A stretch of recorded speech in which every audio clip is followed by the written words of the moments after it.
Hello again, everybody. I'm your host, Felipe, and you're listening to the Total Basis Podcast. Sorry, I'm trying to adjust my microphone as I'm talking here. Um, well, it's been a while. It's been a while since I last did an episode of the Total Basis Podcast. Just kind of been waiting to get a nice, sizable sample size of things, but didn't know really what to talk about until I realized, we're 4 games into our Mardi Gras Madness League. And I figure, you know what? Do some progress reports on these on the 3 leagues that I'm in so far this season. And of course, we can't have a total basis podcast show without our fancy schmancy spreadsheets. Everybody loves them. I know they do. I know they do. Spreadsheets are life. There, it's the matrix. We are all chemicals. We are all bits and numbers, kilobits, megabits, megabytes. Sorry, kilobytes. Anyway, bits and pieces. But regardless, there's the big board on the Mardi Gras Madness League as of right now. Those are the standing, the points for, and the points allowed, and versus the wins and loss. And we do divisions in our league, so that's why you see it the way you see it there. Unlike the other 2 leagues that I'm in, this one does use divisions. But like I said, it's been a while. Figured, well, it's 4 games in. It's almost a month. The month is almost up, so now would be a good time to do a little bit of progress reporting here, as yours truly is in first place. Although I kind of feel bad because it's kind of flukish the way I've been winning. And oh boy, and I already messed up. I forgot to do the filters right. Let's see if I can go back a little bit. Oh boy. Oh boy, I hope it fixes itself. Because otherwise, this is a mess. Oh, wait, I think that's it right there. So this looks about right. So let's get the data filters in there. That's more like it. That's right. All right. Yeah, I do have Aaron Judge and Jeff Hoffman on my team. Um, One thing you'll notice about the every team's best pitcher, I think I could even make it to, yeah, 200% right there. So if you flip over on your YouTube page, you can see the spreadsheet just right. And one thing I've noticed about the best pitchers so far on every team, one, two, three, four. We got five now with six, seven. 7 out of the 12 teams have their best pitcher as a relief pitcher. And maybe I should have, maybe for next time I'll do best starting pitcher and best relief pitcher. But too much. I did enough work as it is right now. So, but yeah, my team, Jeff Hoffman from the Blue Jays. I kept telling you guys about this guy. I believed in him last year as the setup guy for the Phillies, and I definitely believe in him as the closer for the Blue Jays. And I'm very happy with the results so far. He's been carrying my team, my pitching staff, so to speak. Uh, but yeah, I'm not. Even though I have what is that? The What's that in terms of points for? The third highest amount of points for. I don't feel too confident about my team. I've also have. I just so happen to have the third lowest points allowed, so a little bit of luck on my side for once. I always complain about the schedule. I start getting paranoid. Like they're out to get me. The schedule is bananas, and right now I'm facing my friend Steve's team, who is 0 and 4 to start the year. So I know that I've called him out on benefiting from a light schedule to start the year. So it's nice to have the schedule on my side, but I'm just glad I haven't been in too many shootouts so far this season because otherwise I might be 0 and 4 and Steve might be 4 and 0 like in years past. Who knows? But you know, not gonna complain too much about my being the only undefeated team left in the Mardi Gras Madness League, which is a weekly head-to-head points league. So that's what I mean about shootouts. So usually I don't benefit from the schedule, but I'm benefiting from it now. And also helps to have Aaron Judge on the team as well. But as you guys can see from the point differential, yeah, I score enough points to be relevant, and that's why I'm 4 0. But there's a lot to be concerned with. The offense, my bench is a little on the weak side. but I did get Zach Neto and Spencer Steer back. Spencer Steer, I'm not gonna give up on him too soon. I want to get a good amount of sample size. I might be maybe by late May, I might consider dropping him if he doesn't turn things around. But Zach Neto's back. He got off to a hot start. Has come down to earth since coming back from shoulder injury, but I still believe in him. I think he could be, a big step in the right direction for my club. Excuse me, at shortstop, which means I can now move Mookie Betts to right field, and now I have options at my util spot with either Seiya Suzuki or Spencer Steer. I did drop Ryan Mountcastle, so yeah, it's only 22 men rosters on that in that league, so I still want to believe in Ryan Mountcastle, but kind of the time is ticking just a bit. Speaking of time, I better set myself some time here as like I said, I want to do the progress report for all three of these teams. So let's see how I do on time later on. But I don't want to talk too much about my team because it's not fair to everybody else in this league. It's not just about me. I did pick up Jonathan Aranda, who was still available, so I'm really happy about that.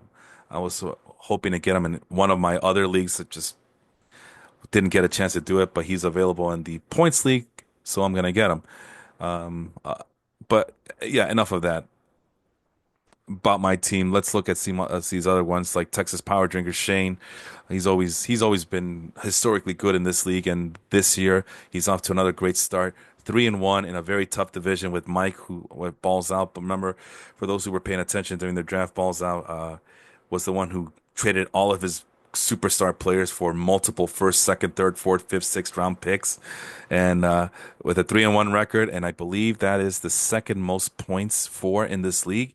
He's off to also a great start with Andres Munoz anchoring his pitching staff. We get 10 points per save. So again, starting pitching has been kind of been volatile, despite the fact that it everything I've said about starting pitching as a whole last year kind of what am I trying to say here? Kind of bouncing back from all those league rules that Major League Baseball implemented to open up the offenses. They still last even though they were down in 2023, starting pitching was on the way up in 2024, but a lot of the stuff that was so-called up for starting pitching just didn't make any sense. And it just seems like we're in a very even Steven time in baseball. Like I've always been, all the analytics nerds always mention that 1985 is the most even Steven year of all time in the history of the game. And 2025, 2024 kind of feels that way where no one's really dominating except for Aaron Judge and Shohei Ohtani on offense and the usual suspects at starting pitching with Zach Wheeler and oh, I'm drawing blanks here. Well, I mean, Paul Skeens is the young up and comer. Um, like who did? I don't remember who did well last season. Last year might as well have been 20 years ago at this point. But the usual suspects of guys who we've all grown in love to the pen. Well, what, I have the, I think I can search this by points uh, on a year-to-year basis and on the other screen through the CBS website. So just out of curiosity, can I do that? No, I cannot. I thought I could. I thought I can go back in time. If I can only turn back in time, I could probably do it on the Fantrax website. Let me see. Do I still have that page open? I hope I do. Wait, I think it's right there. And again, everything's being done on the other screen. As soon as I have something for you all, I will pull it up. But I But unfortunately for for Fantrax, the only thing I hate about it is they do their own score, which is pretty erratic to say the least. Although it's still a decent indicator as to how things are. But let's double check this. Let's check all players on all teams. There we go. All starting pitchers. And yeah, Terry Screwball. Okay, well, I mean, I was thinking of more established names like Zach Wheeler, but I got on the big screen. It's sorted by score. That's the Fantrax calculation to determine player efficiency and effectiveness, I guess, for lack of a better term. Yeah, there's Corbin Burns, Chris Sale bouncing back, Aaron Nola always at the top of the list. Dylan Cease proving that he is should be considered one of the among the best starting pitchers in all of Major League Baseball. The Logans, Logan Webb, Logan Gilbert, Pablo Lopez, Jose Barrios with a bounce back year. Framber Valdez has been one of the more consistent starting pitchers of the last 3 years. So like that's what I meant about the usual suspects. So let's put that away. But as we mentioned before, starting pitching has been very top heavy last year, and it seems like over the last 5 6 years, if you're looking for depth, it's been harder and harder to come by. And we've scoured the globe for pitching in terms of this podcast. We've looked at minor leaguers, we looked at prospect grades, we've avoided prospect grades and just went with straight results, either in Double A or Triple A. Uh, we've went with spot starts and post hype sleepers and post hype prospect sleepers, and no, we've been suggesting streaming options. It doesn't matter who the pitcher is. If you're facing teams like the Rockies, Marlins, the Pirates, you go ahead and start those guys because screw it. That's why we're just gonna take advantage of just the awful hitting that these offenses convey. So take advantage of it with your starting pitchers and just go with it.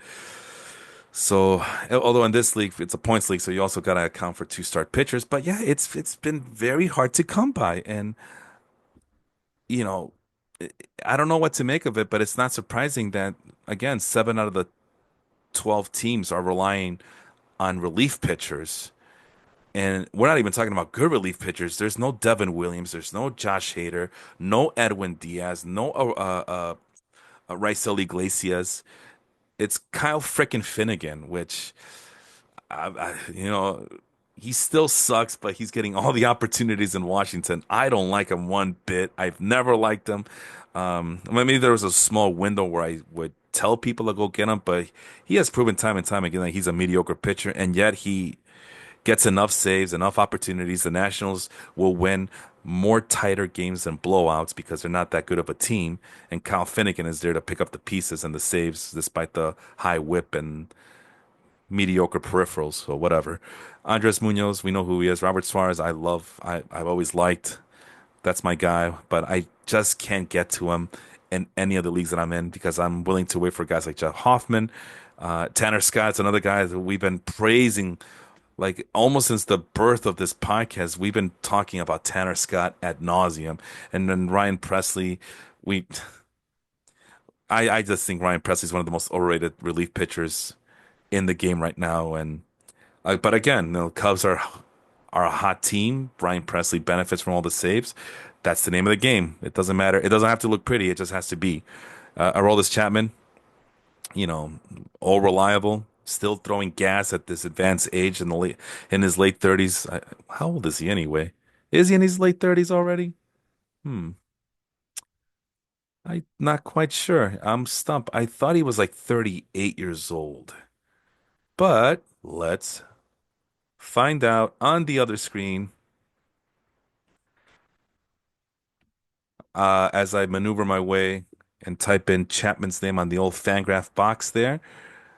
I roll this Chapman. Come on. Work with me here, Fangraphs. There he is. Not Matt Chapman. Aroldis Chapman, Boston Red Sox closer for the time being. Although he should be, yeah, 37 years old. He just turned 37 this past winter. So there you go. The starting pitchers that we're gonna see a lot throughout is we often don't get to the chance to appreciate good players. We're always talking about players that might break out, players that are fantasy leaguers are sleeping on and they need to pay more attention. So it's always good to shed the spotlight on established talent like, oh, I don't know, Nick Pavetta. Who would have thought? But we talked about it with Nick Pavetta. I love Nick Pavetta coming into the season because he's finally going to play on a pitcher-friendly ballpark with pitcher-friendly divisional foes in terms of road matchups. He's no longer pitching in Boston or Philadelphia or Tampa Bay, so he doesn't have to face those smaller ballparks out on the East Coast. So he gets to spread his wings and show off that beautiful control and post up those big strikeout numbers. Last I checked, he had some decent strikeout numbers. Now I'm kind of doubting myself as I'm talking, so I don't want to uh you know uh fool the audience here, but he's always had very good control numbers. He's always been a guy that can control his walks. On the other screen, yeah, 9.39 strikeout per nine. What is that in strikeout percentage? That would be 27.9%. That's pretty damn good for a starting pitcher, I would think so, especially one that possesses a 4.78. Oh, I'm sorry, that's last year's number. Yeah, no, 4.80. Yeah, they're so identical. He's done a wonderful job of what's this? Did I mention Tampa? Oh, I guess he's never pitched in Tampa. Who am I thinking about? Zach Eflin? I think so. But yeah, he started his career in Philadelphia, and then ended up with the Red Sox. Eventually, now he's made his way to the Padres, and he's yeah, 0.83 WHIP. I mean, come on, guys. What's his? I'm trying to figure out what has been his MO. Nick Pavetta. Yeah, he's not the biggest of ground ball pitcher. He tends to allow more fly balls than anything. So I think that's part of the problem. But we've talked about how lots of fly balls, if you could do it consistently, and live with the scare that, not all that fly balls are potential home runs, and especially in this launch angle revolution era that we're living in. But fly balls are I mean, we've said it before, we'll say it again until we turn blue. Fly balls are basically automatic outs. So, and that leads to low BABIP. Low should lead to more success. And this year is no different, as his BABIP is at 232. It was at 279 last year, 268 the year before. But now that he's pitching at a bigger ballpark, he has more leeway. So take advantage of that fact. I mean, he's not giving up too much hard hits. Barrel rate is below 10%. It's actually 7%, which is the lowest it's been since 2021 when he was at 8.2. The last time he was around 7% was 2018 at 7.6% with the Philadelphia Phillies. But yeah, his hard hit rate, he has a career 39.5% hard hit rate. So below 40%, I'll take it. Expected ERA is respectable. So take advantage. Take advantage or trade him. Take advantage of the fact that his value is as high as it's ever going to be. But me, I am a believer in Nick Pavetta. Always had been waiting for this to happen, where he has the luxury of giving up fly balls without worrying about home runs. So, am I speaking out of my butt? Yeah, home run. Yeah, the home run ball has been a problem with him. 2.30 in 2020, 1.45 in 2023, 1.73 in 2024, 0.39 this year. Clearly, that's a career low by a landslide. So that's Nick Pavetta. Garrett Croquet, we know who he is, the former White Sox, now Red Sox. He changed his Sox color and still dominating. Had a marvelous performance against the White Sox in his return revenge game, so to speak. Max Fried, I've never been a believer in Max Fried, but here he is leading the pack for Johnny's team, Texas Sooner. And then Zach Wheeler, I mentioned Mr. Reliable for Team Castroville, though Castroville, Robert's team, our commissioner, is 1-3 with a negative 183.5 point differential. So he's off to a bad start. Uh, but at least he's not at Steve Carey, my friend Mac Attack, who's the only team below negative 200 points, 256.5 point differential to be exact, as he's given up the most points in this league. Um, so yeah, off to a bad start, despite the fact that he has Hunter Green fully healthy, lighting up the stat figures and the radar with his fastball and wicked slider. But the problem with Stephen Carey's team is that he has Tyler Soderstrom as his best hitter. Not a good sign. Speaking of catchers, Cal Raleigh, Tyler Soderstrom supposed to be. Wait, is he the catcher? Tyler Soderstrom and there's the other guy. Oh my God, who's the other guy? There's two guys. For the for the Athletics FB football. I'm sorry, was it BC Baseball Club, ABC? That should be their new name. The Sacramento A's? No, the Athletics Baseball Club, Team ABC. Tyler Soderstrom and what the hell? Oh, Shea Langoliers. Okay, so Soderstrom was supposed to get some backup catching appearances, but all I see is first base. We're almost near the end of April, and he still doesn't qualify at catcher. So, yeah, that's gonna be making me wonder what's the deal here because that was the thing to that was the reason to get Tyler Soderstrom was because he was gonna play first base and then still qualify a catcher eventually sooner rather than later. What's his looking at this game log? Where's his where is that? Where is that? Games played. He has not played a single game at catcher this year. So much for that. So yeah. So let's see what else we have here. Other notable players, Kyle Tucker for the Evil Empire. That's Juan's team. Uh, Kyle Schwarber for the Phillies fan. That's South Jersey. That's the South Jersey Strong Arms. Primo's up 2-2, despite the fact that he has a positive point differential, but he has only a 500 record to show for it.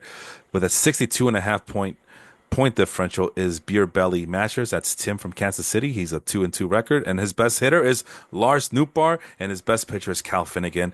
Make it make sense, but one should never doubt Tim because Tim is a notorious fantasy leaguer. So anything he does, I'm assuming is the right move, and he should have his own podcast telling you people what to do, not me. I'm a fraud. I don't know what I'm talking about. I don't know. I don't know anything about anything. But yeah, having my team, having both Aaron Judge and Jeff Hoffman helps a lot. So we'll see if those two can carry the team for the ensuing weeks. Who have we mentioned everybody? Austin, Rocket City, 1-3, negative 126, but his best player is Fernando Tatis Jr. And again, Ryan Presley is his best pitcher, and that's a problem. Music City star Melvin has a couple of guys. He's the one with Aroldis Chapman, but also Cedric Mullins as his best hitter. Never a good sign, but you know what? We're gonna find out as we're gonna see in the other leagues, in the other two category leagues. Cedric Mullins is a thing, so Mullins off to a good start, but it's not really helping Melvin as he's, uh, you know, what is that? 917 points so far. Oh, that's eighth place. Yeah. So respectable, but not good enough. That would explain the low point differential. He's still 2-2, so he's holding his head above water. But we'll, yeah, we'll see. We'll see how the rest of it goes. I think that's every team mentioned so far. Let's move on to the Total Basis Podcast League. That is the website, the obviously the podcast you're listening to, Fighting Fanatics at 6-1. That's Tyler's team from Virginia, but he's a big Phillies fan, hence the name Fighting Fanatics. The points for points allowed. Obviously, this is a what is it? A head-to-head. No, let me start over. Semi-weekly head-to-head 12 by 12 categories league. So 12 categories on the hitting side, 12 categories on the pitching side, including holds and things like strikeout per walk ratio. You have to reach a certain amount of innings in order to qualify for those rate stats. And despite the fact that Tyler has the third highest points for, he is, what's his point differential? Oh, also third. Okay. But one thing that we do have in this league are the roto standings, which I absolutely love. And Tyler is saying, yeah, the points differential might not be there for me, but you know what's justifying my 6-run record? Having the highest roto standings in the league. So, but at 222.5 points so far in the season roto standings, Tyler is justifying his 6-1 record as 52.6% of his roto standing total comes from his hitting, which Aaron Judge will do that for you. And having Max Fried on the pitching side also is helpful. As you can see, and what did I use here? This is based on the Fantrax score um, that's unique to that league.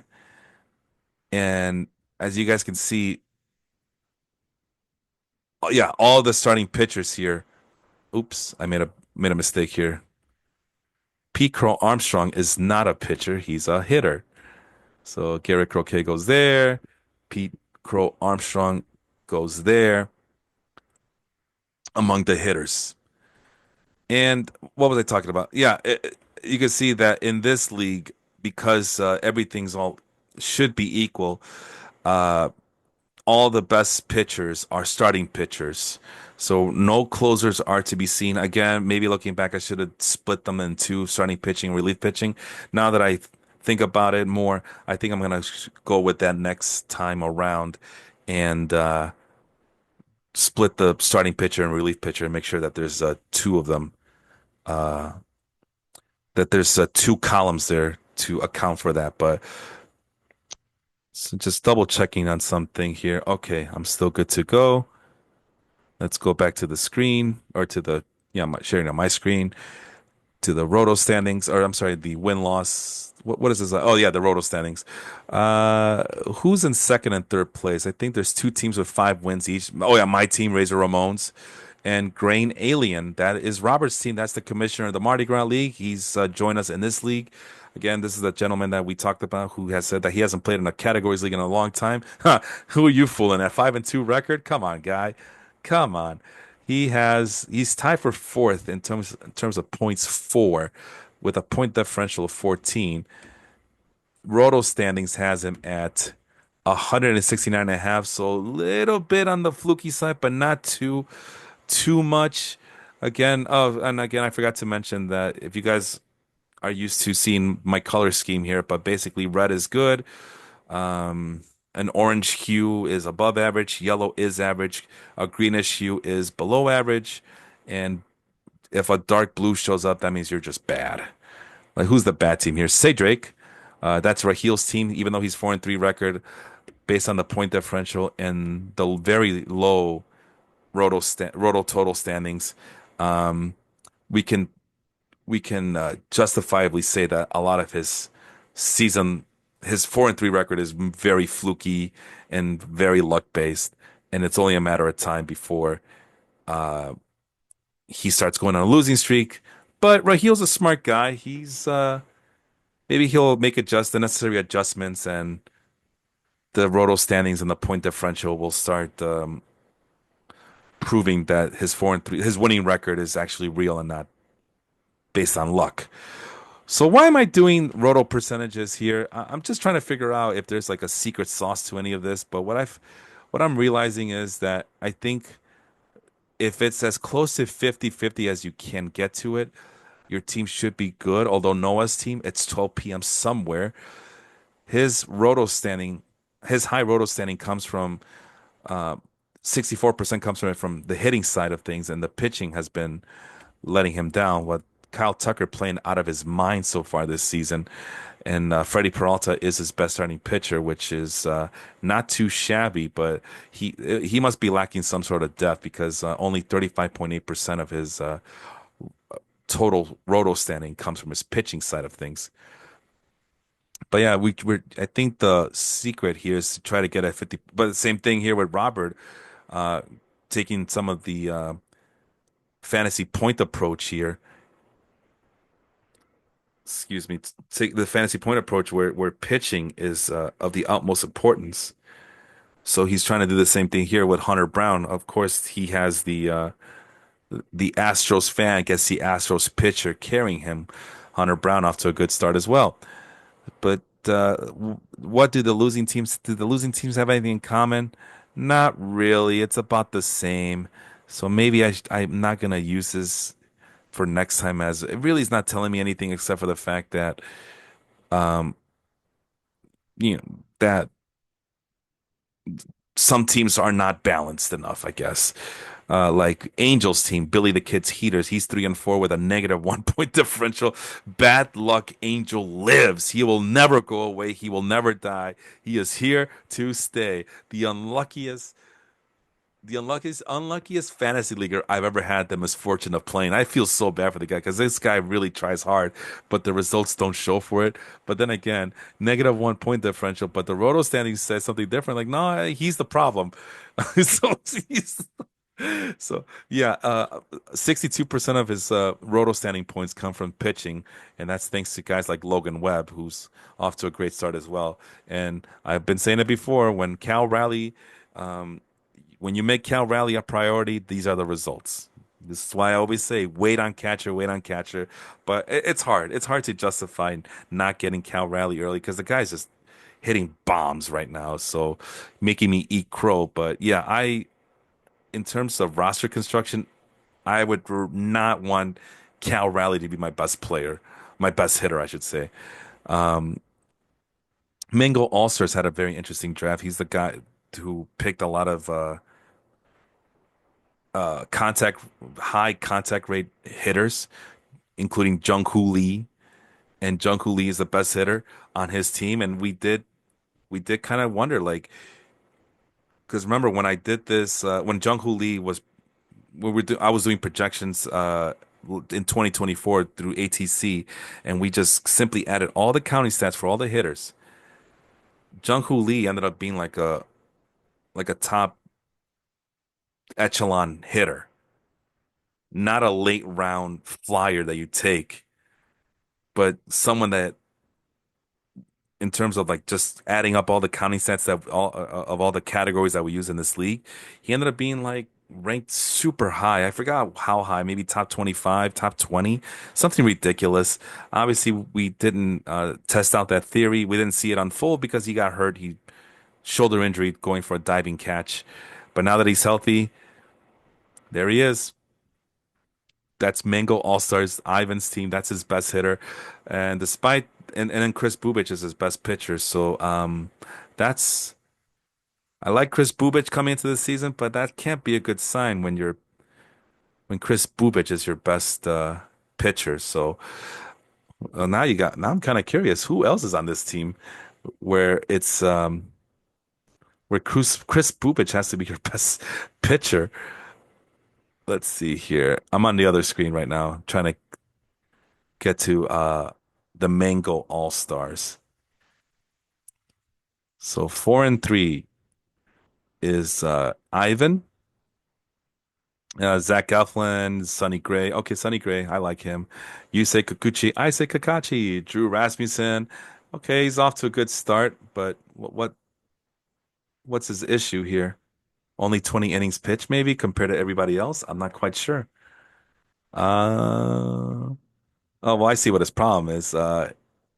He hasn't realized that this is a semi-weekly league. He only has seven. He has like the bare minimum pitchers. He has one, two, three, four, five starting pitchers. One, two, three, four, five, six. Make that six starting pitchers. So, yeah, it's probably a lack of games and just from simply not keeping up with his lineup. So there you go. That's why he's 4-3. He should be better than that, but I mean, it has to be. It's just poor pitching management. And that's the beauty of these semi-weekly leagues is that you get to experience what it feels like to be a baseball manager. And if you don't have good pitching management, it's going to expose a real life manager as it should expose you as a fantasy leaguer. I said what I said. So yeah, he needs more starting pitching.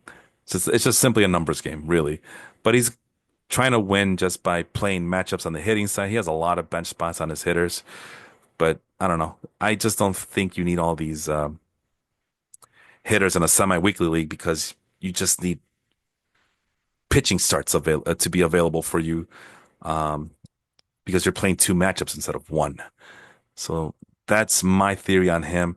But we'll see. I mean, he pretty much Ivan pretty much impressed us with some of the things that he was doing with his drafting. So we'll see if it actually results into anything. Uh, my team, Razor Ramones, I'm 5-2, currently on a two-game losing streak. I have the highest point differential. I've just been mowing down the competition until the last two games where I've been getting smacked around, but I do have the third highest roto standing. So at least this roto standings justifies the real standings, the win-loss record. And again, pitching is my best friend, but I do have Fernando Tatis Jr. as my best hitter, and I mentioned Nick Pivetta already. So I had that little Padres connection going on there on my team. So my team is going. It will go as far as the San Diego Padres are willing to take it. I am proud of the fact that we have six minor league slots, and those are the guys that are going to be kept from season to season. So yeah, I just noticed that Ivan has zero minor leaguers in his minor league slots. So yeah, this isn't a keeper league. Only the minor leaguers will be kept. So I someone should Melvin should probably warn him about that. But it's cool. You don't have to have many minor leaguers. You can have zero minor leaguers and hope for the best for next year. Um, at any rate, uh, Edgar Carroll got called up, so I'm very happy about that. I'm still waiting for Tyler Stevenson to get come back from injury. In the meantime, Sean Murphy was just wait, did I draft Sean Murphy or did he get dropped? I think he got dropped, and I was super ecstatic when I saw him because I was really hurting for catching. Yeah, he got dropped, and I claimed him off waivers, and I'm better off for it.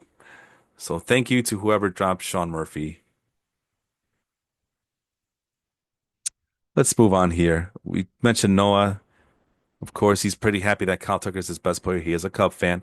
Carlos, uh, impressively enough, has the sixth highest roto standing, which puts him in the middle of the pack, but a negative 29 point differential, which results in a 2-5 record. Uh, the roto standings indicate that he should be closer to 500, but he's not.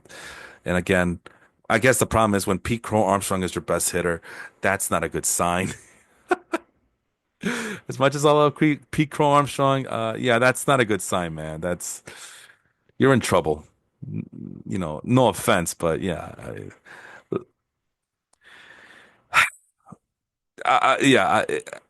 it's just, I'm trying to double check to see who's in his lineup. What's his name? Blue Magic. There he is, 2-5 record, currently on a two-game losing streak.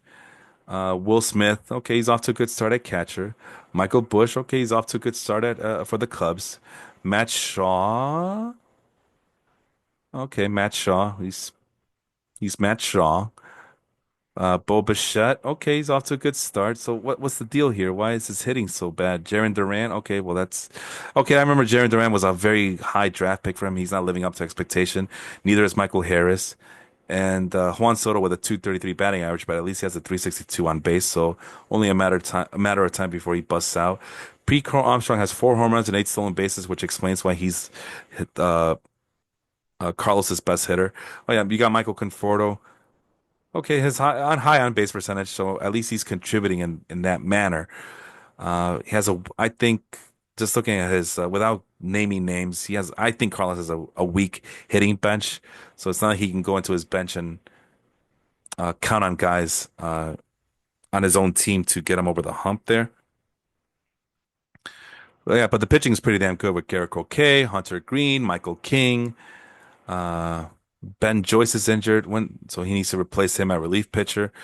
So just the simple maintenance of his club and might be enough to change his fortunes there. But yeah, I can't do everything for these guys. I mean, Tanner Scott's right there on the bench. He should be starting on that team. So, but yeah, it's just simply, yeah, it's just a simple fix your lineup when you're supposed to. And but it's fine, you don't want to fix your lineup. That's okay with me. That's just easy pickings for everybody else, right?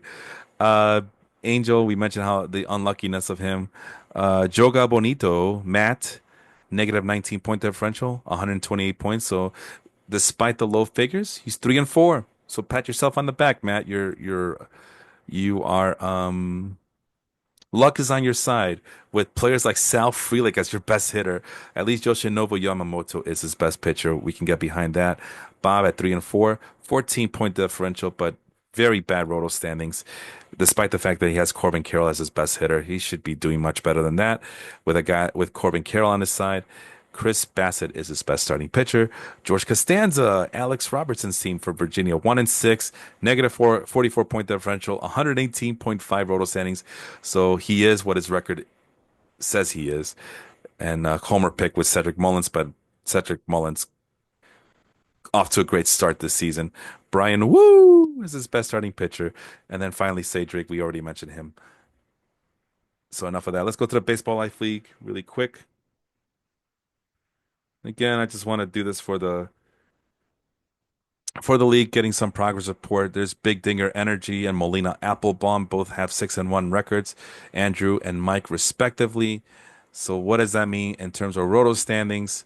Uh, where is Molina Applebaum in fourth place? What a weird league.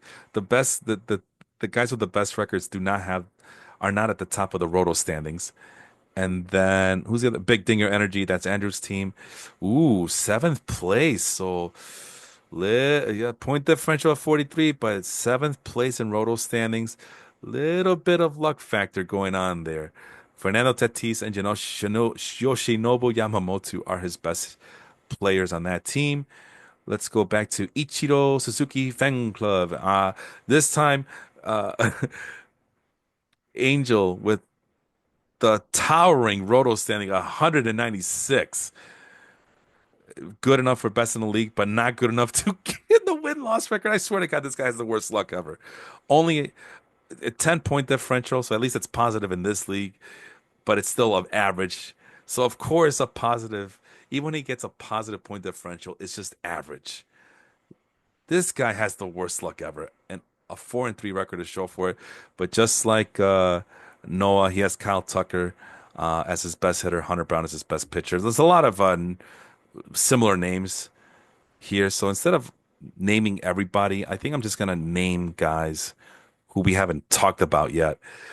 Like Jets team, poverty franchise, 3-4, despite the fact that he's third place in roto standings with a positive 15-point differential. You would think he would be better than that. What is a positive 15-point differential in the grand scheme of things? Yeah, fourth place. So yeah, he's just has the worst luck ever. So he needs to. But Jesus Luzardo, uh, making me eat crow, as I thought that he was in for a bad time in Philly. Nope, he's having a great time in Philadelphia, getting all the run support and getting the Christopher Sanchez treatment.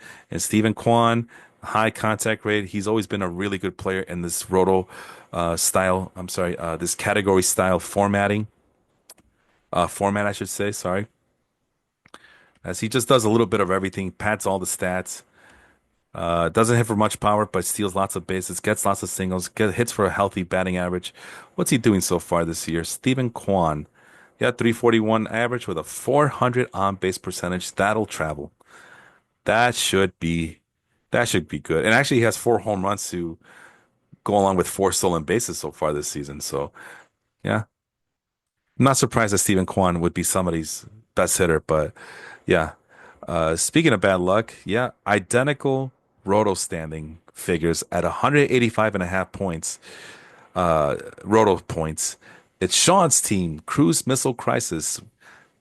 And despite the high being the second, tie for second in the roto standings, Sean only has a 3-4 record to show for it with a positive 4-point differential. Cedric Mullins, well, again, when you Cedric Mullins is your best hitter, that could be a problem. But who are we to judge, right? We mentioned Molina Applebaum, Bryce Harper appearance, making his debut on this episode. Molina Applebaum fourth in the roto standings with a positive 19-point differential. He's doing pretty well. Bryce Harper, we know who Bryce Harper is, but it's just good to see him on the list, on any list. And Nate Eovaldi also making an appearance on this podcast. Bryce Harper, 5 home runs, 5 stolen bases. Not a very good batting average, 253, but you don't get him for batting average. You get him for the power and the high on base percentage, 398 on base percentage. And Nate Eovaldi, we see this every season. It seems like he gets off to a great start and then he kind of fizzles out at the end. But yeah, Nate Eovaldi so far has a 15 and a half strikeout per walk ratio. Beautiful. Can't ask for better than that. Team Noah. See what was Noah's record in the other league? 4-3 in the Total Basis Podcast League, and Noah is 4-3 in the Baseball Life League with a positive 24 point differential, good enough for second place behind Andrew's club. But let's go back to the Roto standings. Why is he only have a 4-3 record? Probably because he has an average tied for fifth place with Chick Stick the Long Ball. That's Aaron's team, our Canadian friend. So that's average. That's an average roto accumulation there for Team Noah, despite the very good point differential. Roto standings, as we could tell, is more of an indicator for success than the point differential, as it truly does record uh, every like your statistical ranking in all the categories that we use in this league. Aaron Judge once again showing up, and Chris Bubich also showing up on this team as well. Uh, yeah, when Chris Bubich is your best pitcher, it definitely shows in the percentage, the roto pitching percentage. 46.8% of the roto standing points comes from starting pitching. So Aaron Judge basically carrying this team.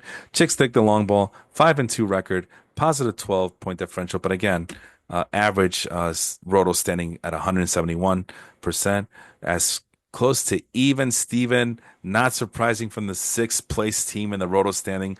Uh, Average team, average percentages.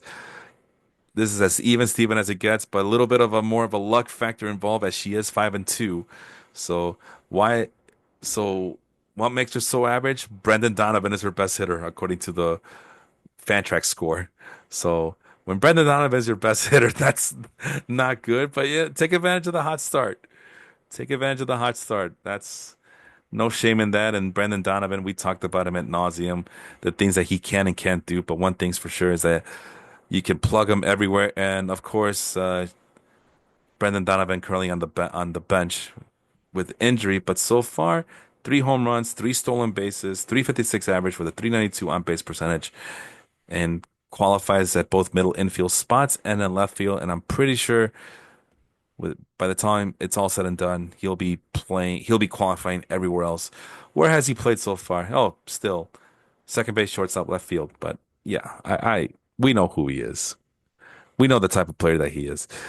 We talked about Andrew's team already. Great record, great point differential, subpar or actually average roto standing. So little bit of flukiness going on there. But if you're Andrew, you're not complaining about a 6-1 record.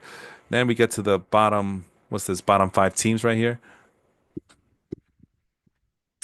Yep, bottom five. We're starting with Jacob's team. Surprisingly, not the worst team in the league. Negative 33 point differential, but some sign of hope here with 152.5 roto standing points. So good enough for eighth place. So not bad, but not good either. Just slightly below average based on that little hue that you see there. Spencer Schrolenbach, proving that last year wasn't a fluke, and Josh Naylor is his best hitter. So Josh Naylor making an appearance on the podcast. King Puti, that's Henry's team. 2-5 record with a negative 27 point differential and 130.5 roto points total. And I guess he is what his record says he is, 2-5, with Paul Skeens and Corbin Carroll as his two best players. So I'm sure when you have really good players like that and you're still only 2-5 and none of the other metrics show any signs of hope, that to me just tells me lack of depth. It's lack of depth without getting too much into detail there. Are we doing on time? Okay. We go to Pinos' team. Where have you heard this before? He has a winning record despite the fact that the point differential is on the negative side and there's no other redeeming quality about his team. Yes, Pinos is back with his winning ways, despite the fact that none of the metrics say that he should be winning. That's what happened in our fantasy football league, and he's bringing that luck to the fantasy baseball league. Manny Machado and Logan Webb are his best players. Not too shabby. Would explain his 4-3 record. Uh, so he's getting away with poor peripherals, for lack of a better term. Um, Yeah, I didn't check too much into Henry's team because I don't want to open that Pandora's box. Otherwise, I'll be here all night. But I'm now curious, what is making Pinos' team so damn good? Bronx Bombers. Let's see. And I'm kicking myself because I could, well, I'll mention it later, but let's see here. I'm just looking at something really quick. Ah, dang it. On April 20th, while I was away on vacation, uh Pinos was able to pick up Agustin Ramirez, and I'm really mad about that because I could use a catcher like Agustin Ramirez right now. We'll talk about him in just a little bit as we finish up the show here. But I'm just looking really quick to see what redeeming qualities does this guy have. Matt Olson, maybe bounce back candidate, 378 on base percentage. Someone asked me if in a 10 team league or was it 8 team, in a very small league. So whatever. I don't really take those leagues too seriously, but somebody did ask me, "Hey, Matt Olson just got dropped. Should I pick him up on my team?" The answer is hell yeah. Hell yeah. But he's really struggling. He's really not doing too well. I kind of don't want to risk it. And I'm pretty set on my hitting offense. Obviously, you're set on offense because it's on the 8 to 10 team leagues. You should be. It's still Matt Olson, and he's crushing the crap out of the ball. He just has the worst luck ever. So pick him up. Give up one of your mediocre pitchers that you have. Your pitching sucks. Might as well get Matt Olson. If anything, you could now trade your hitting strength for some pitching help down the line. So I hope that gentleman picked up Matt Olson, wherever he is. Xander Bogaerts 358 on base percentage. Manny Machado 364 on base percentage. Brian Reynolds 330 on base percentage. Uh, so yeah, other than that, it's I mean, he does have star power. I'll give him that. He does have star power. I just mentioned some very popular names. What about the pitching? Sandy Alcantara needs to be benched. That's what I've done in all my leagues. But there's Logan Webb on the other screen. Yeah, pitching is not his forte, but despite the fact that most of his roto points come from pitching, but this is not a very impressive pitching staff. It's hot garbage. I'm sorry, bro. You're my dude, but yeah, I know there's a lot of injuries on that team, but still. Nah, not for me. Oh, Michael King's on the team. Okay, so at least he has two decent pitchers, but nah, nah. Yeah, he maybe try to trade some of his hitters for a pitcher, I guess. I don't know. My team, Framil Merto is 3-4, -6 point differential, 115.5. Yep, I'm the luckiest son of a gun on this league. I will gladly take the 3-4 record despite the circumstances. James Wood making an appearance. And Nick Pivetta is my best pitcher, but James Wood, I have no excuse. Only thing I could think of is I had both Jackson Cheerio and James Wood as two of my keeper players, so kind of volatile to trust on two young 20 somethings to be your hitting anchors coming into a new season as keepers. But I take great pride in thinking that I can make salad out of chicken, you know what? Pitching is strong. Yeah, 68% of my roto points come from pitching, so that pretty much tells me that my hitting has just been atrocious. As I'm counting on Luis already. It's not even the end of the month, and I'm already counting on two bench waiver wire fodder catchers and Luis Torrens and Jose Trevino, as Tyler Stevenson is still hurt, he's still injured, and all the other catchers I've used so far have been yeah, like Danny Jansen and Drake Baldwin have been this major disappointments. Tristan Cassis has not played up to par. As the Albies, yeah, he has the counting stats, but he's killing my batting average and my on base. Jose Ramirez off to a bad start, despite the again, Albies and Ramirez good counting stats, but the 263 batting average and 323 on base percentage from a guy like that who was kept from last year should be doing much better. Zach Neto off to as we mentioned, not got off to a rip-roaring start and has kind of fizzled out lately. I'm now counting on Joey Ortiz, uh, Kyron Kyron Paris. I'm trying to take advantage of his hot start. but he's kind of cooled off lately. One, two, three, four. He's on a 5 game hitless streak, and then got benched for 2 games. Let's see what's up with this guy. It was Paris's third multi-hit game. Oh, this is from April 9th. That doesn't tell me anything. So yeah, it might be time to give up on Kyron Paris and go in a different direction. Luis Robert off to a bad start. Cole Keith not playing up to speed. CJ Abrams is hurt, but even then, he was killing my average and on base. Ryan Mountcastle is struggling. So yeah, these guys need to dig themselves out of the holes they put themselves into. Otherwise, I'm in real deep doodle. Anyway, we finish up this chart with Hand the Boats team, the defending champion, off to a really putrid start, 1-6. Point differential is bad. The roto standings is bad. He is exactly what his record is. So no redeeming quality except for the fact that Pete Alonso is on his team. Shane Bass is his best pitcher, but that's not a good sign. Uh, but yeah, Pete Alonso is basically carrying this team. Where is he carrying him this team too? I have no idea. But there's your defending champion. Forgot to mention Total Basis Podcast League. The defending champion there is the Baseball Cosmos, who's currently on a 2 game winning streak. But middle of the pack in terms of the Roto standings. So, but he's now winning, so we'll see if he gets on a hot streak. But we can't, at least there's some redeeming qualities to Melvin's team in the Total Basis Podcast League. If we go back to the Baseball Life League and we look at Hand the Boat's got to go to Lowe's team, he's in real deep trouble, man. And but he was bad last year too until he got into the playoffs. Took advantage of the fact that we have 8 teams that go into the playoffs, and Shohei Ohtani and Corbin Burns rattled my ass last season. But he's gonna need something similar this season. As what's he up to? He has 2 injured guys in his starting lineup. I'm not sure how recent that is, but he needs to fix that. Um, Seiya Suzuki's on his bench for whatever odd reason. Because he's only playing 2 games. I guess that's a good excuse to bench the guy. He does have Nicholas Kurtz, and he does have him in his starting lineup in time for the next period. But yeah, this is a very mediocre lineup. Jose Altuve, yeah, he's okay. Jose Altuve's doing good this year in terms of batting average and on base, decent. Jacob Wilson, it's been a godsend for him, but yeah, not much of anything else going on here in terms of offense.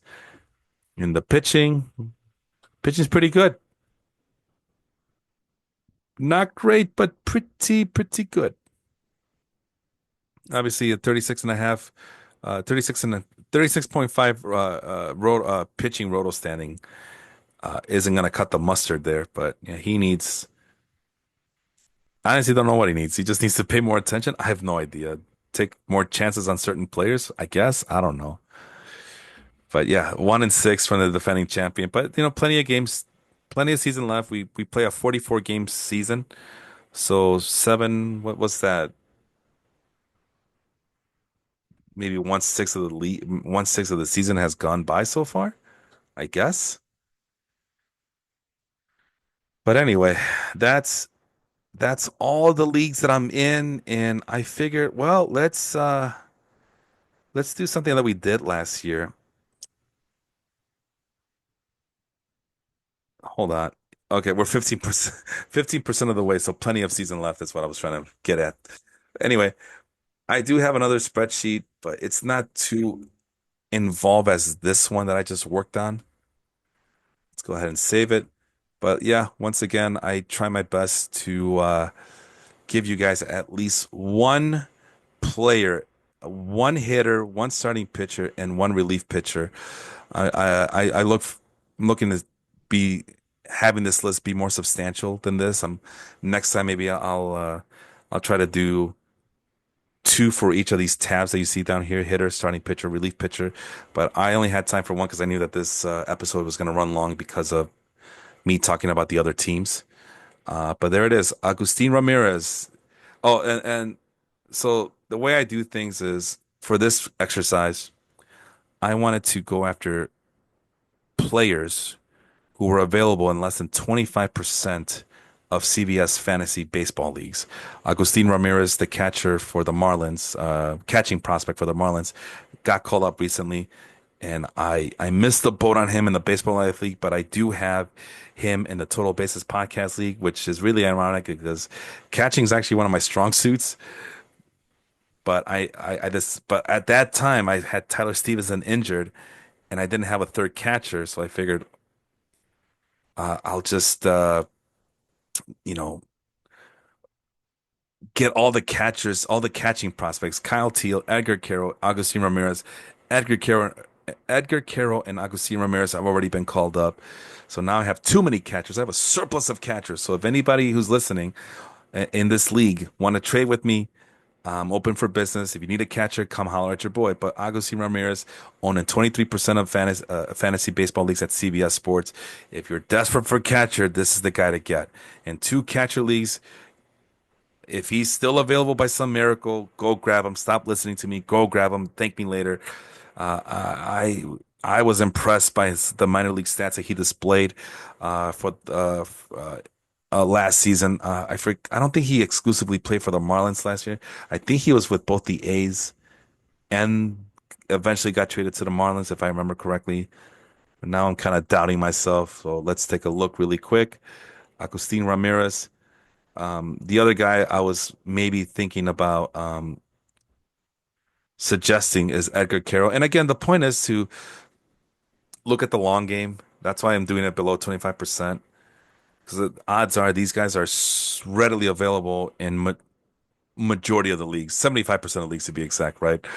Uh, and again, there's speculative picks for down the line, but catcher is always weak, and Agustin Ramirez might have the goods to be a very formidable catcher. And the Marlins were even talking about maybe making him play first base. Sorry, not the A's, the Yankees in 2024. Um,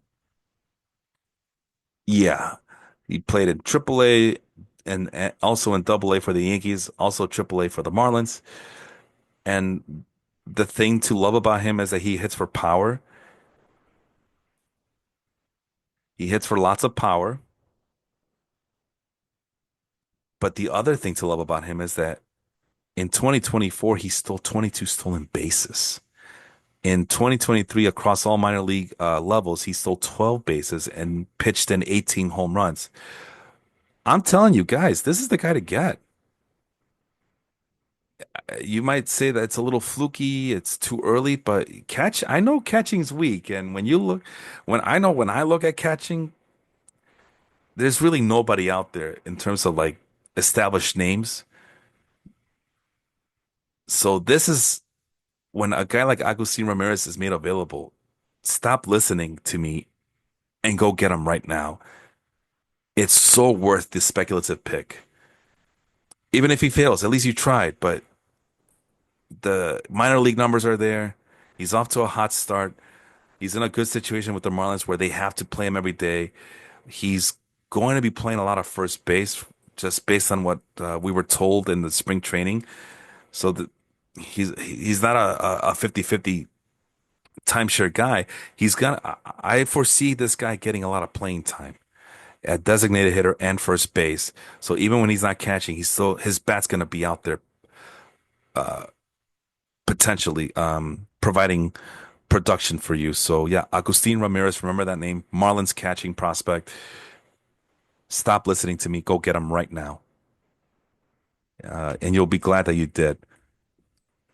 And of course, the next time I do a waiver wire show exclusively, you guys can crap on me for doing this. But yeah, good process, poor result. That's what I'm gonna claim.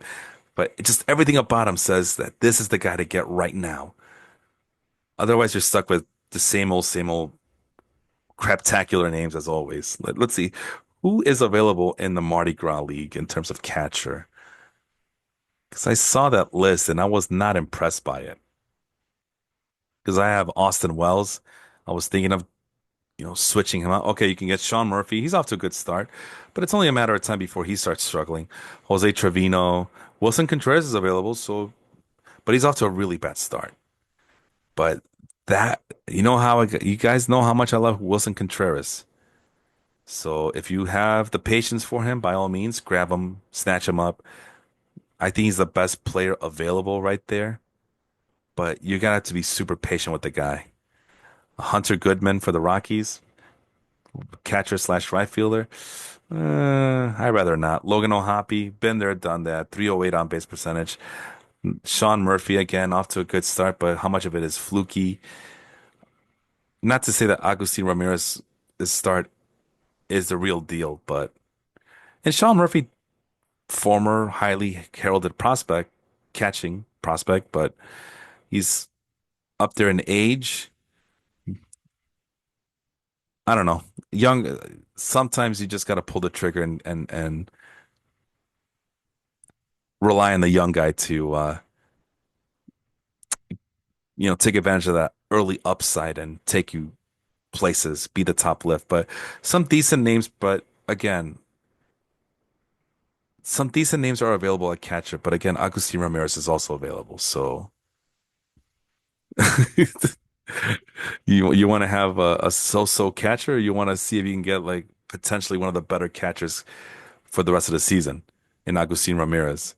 That's how much I love the guy. That's how much I believe in him. I'm trying to see how it's been a while since I done it on the website, but I don't know. This doesn't look right. I'm trying to see what the last 2 weeks look like in terms of time frame maybe. Oh, it's one of those things where it like kind of froze. So let me start this over. Refresh.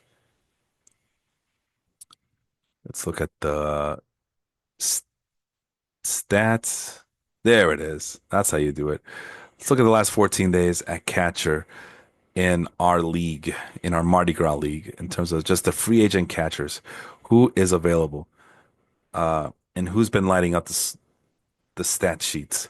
Sean Murphy, Wilson Contreras, Liam Hicks for the Marlins. You want to trust in Liam Hicks and his 393 slugging percentage?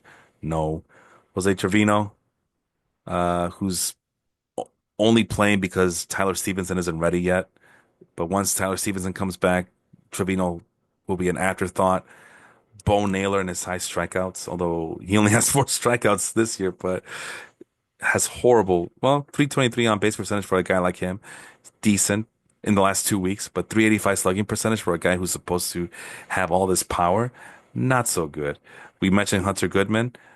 He's come down to earth despite the fact that he does have a 371 on base percentage, but 345 slugging. So that's not the point of getting a guy like Hunter Goodman. So Sean Murphy, off to a good start. That would be a catcher to get right now. Established name. Wilson Contreras, just because he's going to get the playing time and he's the most established catching catcher available in leagues. Well, at least in my league. But what's Wilson Contreras' roster percentage? Oh God, 80%. So yeah, he's more than likely not available in your league. What about Sean Murphy? 65%. So Sean Murphy, more than likely, I'm sorry, the 80% for Wilson Contreras is the start percentage. That's the number of leagues that have him in their starting lineup. But Wilson Contreras is rostered in 94% of leagues. Wilson Contreras is not going to be available for you. I'm sorry. If he is, consider yourself lucky. Pick him up. Sean Murphy, he's owned in 65% of leagues. More than likely, he should be available. Jose Trevino would be the other guy I would consider available in 5% league. So there you go. But there's no upside there. Lots of upside with Agustin Ramirez. So that's why I'm excited to see him up in there. Let's go over to starting pitching. Starting pitching, as we mentioned before, is a little bit trickier. Uh, and, oops, I went too far. Let's make this as big as we can. Look, and what I mean is that I looked at the list, the other names that were available at starting pitching. And again, I'm looking at guys below 25%. Steven Matz, we've been there, done that. 34 years old. What else can he do? He has one good pitching start under his belt, according to Fangraphs as of right now, as of this recording. But been there, done that. He He'll strike out everybody in sight, and then the next game he'll give up like 9 runs, 9 earned runs allowed, and 2 strikeouts and 6 walks. JT Jin is an interesting name here. All the peripherals, all the ERA peripherals show that it might be a thing. 30% strikeout rate. Walk is a little high, but a healthy strikeout per walk ratio, 3.25. But he does come with a 1.30 whip, which again, that's probably because of the walks. A decent outside the strike zone swing percentage, but he overall swing percentage not too high, only 43.8%. We'd like to see that those swing percentages as high as it can be. Probably a lot of it has to do with the fact that he's not pitching too much inside the strike zone, so that's kind of forcing. Uh, since he's not pitching, JT Jin is not pitching too much in the strike zone. That's forcing hitters to really chase those pitches outside the strike zone. But usually, what ends up happening with guys like that who don't have a lot of a high call plus strikeout swinging percentage, call plus swinging strike percentage. Sorry, he's only at 24%. We want that number to be as close to 30% as possible, but there's also a lot of caveats. So he has a strike percentage of 10.2 strike percentage.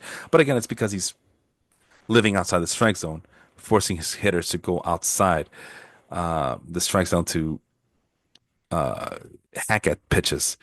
He still has a exit velocity of 90.6%, hard hit rate of 53.8%. So despite the fact that his stuff plus, location plus, pitching plus are all over 100, he's the only pitcher in this list of 6 pitchers who are above that number. But that to me tells me that he might be a ground ball pitcher. Let's double check. He has a 320 batting average on balls in play. Why is it so high? It's because, yeah, he has a 65.4% ground ball rate. So, mixed bag of things. So, if you're into ground balls, by all means get them, but just be wary of the defense behind him. They might not get to all the balls and it might affect him. And he's giving up a lot of walks for a guy like him, says the guy who goes with Chad Patrick, who also has given up a lot of walks. Um, and, but I don't know. The thing that kind of got me away from JT Jin was the low swinging percentages. Chad Patrick has the highest outside the strike zone swing percentage, the highest overall swing percentage. Uh, Contact rates are a little high. Actually, compared to everybody else, uh, he's the third lowest of this group of 6. Second lowest outside the strike zone contact rate, so that's pretty darn good. But again, 24% sorry, call plus swinging strike percentage, uh, pretty low. But the thing that impresses me about Chad Patrick is he's giving up a low barrel rate, giving up a hard hit rate of 40.7%, which is somewhere in the middle of the pack in this list. Has a 100 stuff plus, so that's about average. That is still second highest behind JT Jin on this list. And again, I'm only going after guys who are owning less than 25% of CBS sports leagues. He's owning 10% leagues. So the pickings are slim. Other names are Bailey Falter for the Pittsburgh Pirates, Logan Allen from the Cleveland Guardians, and Randy Vasquez, who's just getting lit up so far this year, but still a guy I try to pay attention to. He's on the right team, had some promising attributes, so to speak. But yeah, he's really struggling out there. The other thing I like about Chad Patrick, he has the second highest four seam fastball on this list, and just a four seam. But he's holding his own. He's a fly ball pitcher. And what do we say about fly ball pitchers? They get those automatic outs because that's what fly balls are. They're automatic outs. Low ERA, but yeah, the walks are a little bit concerning. But everything else about him and he's on a Brewers team that's desperately looking for pitcher. Last I checked, he's number 2 on that list, and he finally had himself a really good game in his last outing, going 6 innings, striking out 7, if I remember correctly. Let me double check that number for you. So I have like a bunch of windows open on the other screen. There he is, Chad Patrick. What's the game log here? So he's been pitching every 6 to 7 days, but with the Brewers' array of injuries, he should be pitching more frequently. He's listed as a number 2 guy on roster resource in terms of the rotation. He has a nice, well, yeah, decent matchup against the Cardinals upcoming. So maybe take advantage of that. as he'll be on the road for that one. Cardinals have proven to have a pretty pitching friendly ballpark, so there's that. 6 innings, only gave up 2 earned runs, 7 strikeouts against the Athletics. Yeah, it's an easy matchup, but that's progress because previously he's struggled to get past 4 innings. Uh, 4 and 2/3 against the Royals. Didn't give up any earned runs, but 5 strikeouts and 3 walks against the Reds. The Brewers won that game. Only gave up 1 earned run, 5 and 1/3 innings pitched. Did he get the win? What was the decision there? Looks like he might have gotten the win. Not showing on this list, but I have a feeling that he got the win in that game. But only 4 strikeouts and 3 walks. And against the Diamondbacks, that's a tough matchup. Didn't give up any runs, but he only pitched 4 and 1/3 inning while striking out three, walking two. So the Athletics matchup game is promising, and he's just again just counting on kind of like craft and guile and s- making sure that those fly balls don't leave the ballpark. And let's see here. Just looking at his StatCast figures. What are his pitch types? Chad Patrick. Yeah, he's not gonna wow anybody here. Has a fastball, cutter, and sinker. So one fast has a four-seamer, then the cutter that goes away from the right-handed hitter, and a sinker that goes into the right-handed hitter and does not use any breaking pitches. And his changeup would be the other pitch that he would utilize. But yeah, just kind of trying to beat Martin Perez about these things. Um, and ironically, and yeah, and like I said, he's giving up a lot of fly balls. So I think it's worth a flyer on him, especially if the matchup is done right. And if he continues to progress, I mean, the high walks might be an anomaly after all, because in the minors, this is a guy who showed impeccable control. That was actually his one redeeming quality, Chad Patrick. His one redeeming quality was that he had really good command in terms of his prospect grades. Let's see, where was that? I just had it. Chad Patrick. Decent strikeouts, but his claim to fame was that he had very good control, very good command of his pitches. Didn't give up too many walks. Uh, so yeah. And again, he was a fly ball pitcher in the minors too, and it worked out for him. So it's not like he's pitching outside of his capabilities. Let's see. Last year in AAA with the Brewers, 41.9% fly ball rate versus a 34.9% ground ball rate.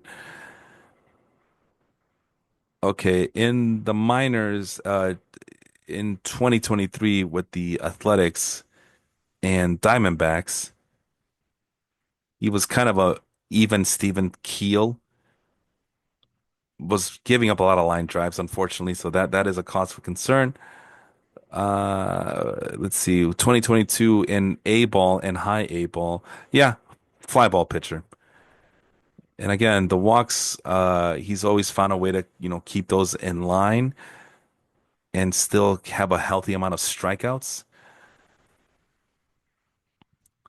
So, yeah. And he kept hitters off balance. His hard hit rate hover around 40% or so. And definitely his exit velocity against was hovering around 88 miles an hour. So my theory is as far away as you can get from 90 miles an hour, that bodes well for the pitcher. The one thing I didn't get a chance to look at was the swinging tendencies against the hitters. So let me double check that. Plate discipline. Sorry, that's what I meant to say. Yeah, he induces a decent 30% outside the strike zone swinging rate and gets guys to swing at pitches 49.5% in 2023. In the minors, 51.3% in 2024 with the Brewers AAA affiliate. Uh, yeah, the contact rates were pretty low. So there's a lot to like about this guy. Yeah, the one thing is that the strikeouts, the strikes, um, swinging strike rates, and called strikes. Yeah, this guy lives way outside the strike zone, only pitching 47.7%. Actually, I take it back. Last year he was inside the strike zone, trying to keep, probably trying to give up contact, but no, 72.9% though. It always gets tricky. Always gets tricky. So, but AAA, the obviously the level of hitters aren't as good, so he was probably able to get away with certain things. Um, but again, most importantly, he wasn't giving up too many walks while he was down there. So hopefully he's already repeated some of the stuff that he's done in the minors. So hopefully he could do the same as his major league career continues on. And we're kind of desperate for pitching. But again, this is a list of 25% or below. And we finally finished off this episode of the podcast with Fernando Cruz, Yankees, long, Lurpa do they still use long, late inning relief pitching assassin? The guys who can get you holds, although Fernando Cruz cannot only get you holds, but he can get you the occasional save. He has so far this season, according to Fangraphs, has last I checked, he had three holds and two saves. Checking the other screen, three holds, two saves with a whopping 40% strikeout rate. I liked them coming into the season. I just couldn't pull the trigger on the guy. In my holds leagues, I just like some of the other guys a little bit better, but the peripherals are there. Uh, for some reason, he doesn't get guys to chase, but they can't make any contact against him anyway. Only a 28.9% outside the strike zone contact rate and overall 56.8% contact rate, whopping 35.1% call plus swinging strike rate, and only 31.8% hard hit rate as well. So, yeah, Fernando Cruz, if you he's only owned in 6% of leagues, but obviously if you're in a league that in a holds league or you have to have a certain amount of relief pitchers, the pickings are slim. But yeah, Fernando Cruz seems to be the guy that gets the saves when Devin Williams is not available. So yeah, if you're looking for a relief pitcher like in 5x5 Roto, if you're looking for guys with high strikeout rates, um, or if you're just kind of doing speculative saves, this is a guy to get because he will get the occasional save. And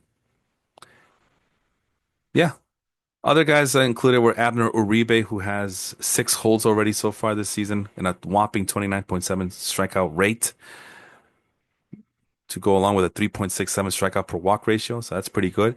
And then Jack Dreyer for the Dodgers, who induces a lot of swings, but gives up a lot of contact because of it. Decent 29.1% call plus swinging strike rate. We'll take that. And a minuscule 22.2% hard hit rate. So he's making hitters very uncomfortable out there. But no, the safe thing to do is to get Fernando Cruz and just kind of wait. I'm sure there's other pitchers, but I was only doing 25% or below based on CBS Sports figures, ownership rates, based on their roster trends. So these are the results. If you have better names with similar, if not better, ownership rates, or actually 25% or below ownership rates, let me know. Talk to the podcast, and we'll do a breakdown on those relievers. The relief is always tricky because there's so many names to go through, but there's always guys that I look out for, and I'm always looking for guys not necessarily who get lots of holds or lots of saves, but are your rates that low?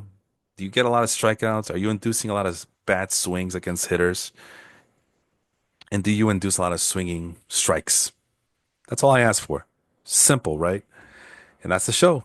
That's the podcast. I have no podcast partner to ask to put in that last word, so to speak. But as you guys saw, it's still early. I got a mixed bag of things. Even my undefeated team, I still have a lot of question marks about it. I'm not sure what's real, what's not. The other leagues, the category league. Sorry, I got off to a 5-0 start. Now I'm on a 2 game losing streak in the two total basis podcast league, and it's been up and down in the baseball life league. I'm just kind of waiting for things to kind of correct themselves. But yeah, I think this is around the time of year where you're trying to make some big boy decisions and you're starting to make those first cuts if you haven't done so already. But I think for a lot of guys, myself included, by May 1st, we should see major changes happening to our baseball teams, plural, because we've given enough slack and leash to some of these guys that we drafted that we liked in the late rounds, but they're just simply not playing up to speed. So we got to make a big boy decision. We got to start cutting guys, the Joey Ortizes of the world, the Ryan Mountcastles of the world. Um, Maybe the Robbie Rays, which I still believe in Robbie Ray, but if he continues to pitch like crap, yeah, May 1st, May 15th might be the cutoff where I say enough of this. I can't do this anymore. It's tricky with starting pitchers because it's a smaller sample size than hitters. But I think by early to mid-May, we should have enough of a sample size and see if guys like Justin Verlander, Robbie Ray, and who's another example? Do I still have the website open on the other screen? Oh, I think I do. Oh, but it's Hand the Boats team. Let's go back to my team. Team Framil Martez on the other screen. Just trying to get good examples of pitchers who might be struggling. I mean, I'm counting on Andrew Haney for God's sake. Just like last year, this time of year last year, you know, is Reese Olson the real deal? Is he a thing? Is Max Scherzer going to come back from injury? I have Jared Jones. I refuse to drop him because I still believe that he might be of use later on this season. But the injuries, luckily, my pitching staff is pretty healthy. It's probably the only thing that's keeping me afloat in the Baseball Life League because Blake Snell is also hurt, but it could be worse. A lot more of these guys could be hurt, and that would really screw me up. But at any rate, hope you guys enjoy this episode. I'm not sure when the next episode will be recorded, but hoping to have be making this a regular occurrence as I really want to use this platform to keep track of the season, not just selfishly, talk about my fantasy teams and my fantasy leagues, but also be of some help. But again, this is a kind of a thank you to all the guys in these leagues who have been supporting this podcast for a very long time. I figure create something and do compile the spreadsheets and do a little bit of a 1 month progress report, 4 game progress report, 7 game progress report for the semi-weekly league. And maybe I'll start doing monthly check-ins, I guess. Maybe I'll do that more often, but really I would like to go back and talking about under the radar players and, you know, have fun with this thing. I mean, that's the whole point of having a podcast. If you can't have fun with this, if you're not having fun listening, do you even like baseball, bro? I don't know. But no, this was enjoyable.